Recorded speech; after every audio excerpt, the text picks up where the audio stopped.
All right, what would you do if you found a penguin in a freezer? How many basketballs would fit in this room? According to Glassdoor.com, these were actually real questions asked during job interviews. Brian Fielkow, he's CEO of Jetco Delivery, a logistics company, joins us now to talk about weird job interview questions and just how to get a job, because really this is the season of getting out and changing jobs, more in the spring and summer than any other time, right?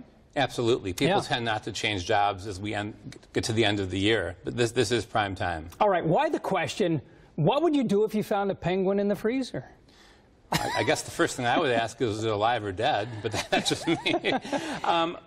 But that's a real question, and why would that question be asked? Well, I think employers ask those kinds of questions to see how you act when you're caught off guard. Yeah. To see, maybe to test if you have a sense of humor. I mean, some of my managers do that. They'll ask questions like that just because a sense of humor is part of who we are. But a lot of times, I think employers will do that just to see how you do when you're throwing a complete curveball. Yeah. How do you act under pressure? And so that's critical. That's why the person being interviewed in every way, I guess, has to be prepared for everything, right? How does one prepare for everything? You can't be prepared for every curveball because who knows what weird questions are going to be asked.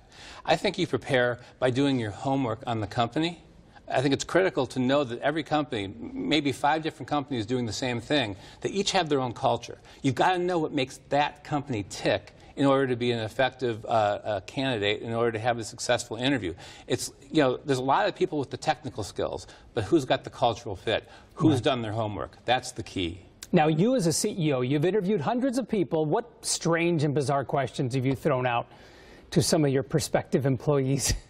Well, it's not my style, but what I'll ask is, tell me the last time you were on a team. And what was your role on the team? And what was the team's mission to accomplish it? Yeah. Tell me what you did last time you had a disagreement with a coworker. I want to know that about you. I want to know how you act under pressure. So I'm apt to ask more straight-up questions than the penguins and the basketballs.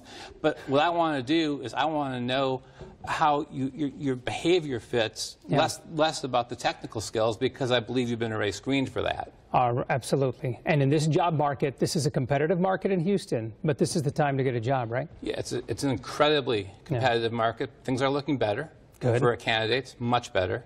And yeah, this is the time. Okay, great. Thank you very much, Brian. We appreciate it. Wish we had more time. Thank you. And how many basketballs do you think would fit in this room? Thousands. Thousands. Thousands. Good answer. All right, Melanie, back to you. You already have a great job, so no questions coming your way. And I'm going to be asking you some strange questions in just a couple of minutes, Art. Thank you so much.